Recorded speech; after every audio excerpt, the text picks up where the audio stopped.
కడప కూటమి అభ్యర్థిగా మాధవిరెడ్డి నామినేషన్ వేశారు. తన భర్త శ్రీనివాసులరెడ్డి కూటమి పార్టీల నేతలు కార్యకర్తలతో కలిసి భారీ ర్యాలీ నిర్వహించిన అనంతరం రిటర్నింగ్ అధికారికి నామినేషన్ పత్రాన్ని సమర్పించారు. ప్రజలు చంద్రబాబు పాలనను కోరుకుంటున్నారని, రాష్ట్రంలో వచ్చేది కూటమి ప్రభుత్వమేనని మాధవిరెడ్డి ధీమా వ్యక్తం చేశారు. కడప స్థానాన్ని గెలిచి చంద్రబాబుకు బహుమతిగా ఇస్తానని ఆమె చెప్పుకొచ్చారు.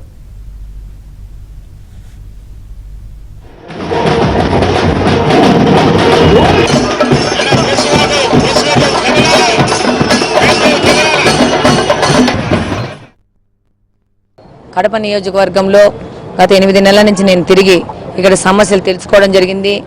వాటిని పరిష్కార దిశగా నా భరోసా అనే ఒక మేనిఫెస్టో నేను కడప నియోజకవర్గంలో రిలీజ్ చేయడం జరిగింది.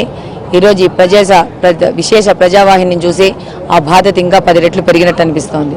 రేపు తెలుగుదేశం పార్టీ కడప నియోజకవర్గంలో గెలవడం ఖాయం. ఈరోజు ప్రజలు మాట్లాడుతున్నారు, ఈ అధికార పార్టీ వాళ్ళు ఇంకొకసారి వీళ్ళకి ఏమాత్రం అవకాశం ఇచ్చినా బుగ్గొంక కాలువలోనే అధికారికంగా గాంజాను వంటించి ప్రజలను యువతను చెరగొట్టడానికి వీళ్ళు అధికారిక లైసెన్స్ తీసుకుంటారని, నడి రోడ్డు మీద హత్యలు, ఒకరినొకరు చంపుకోవడాలు, ఇంతకంటే అరాచకం లేదు అనిపించడానికి వాళ్ళు ఒక సమాధానం చెప్పగలరా అని నేను అడుగుతాండా.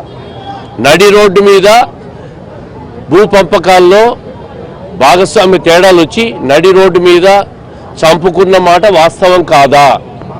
దీనికి ఎమ్మెల్యే సమాధానం చెప్పగలడా? ఇది నాకు సంబంధం లేదని చెప్పగలడా?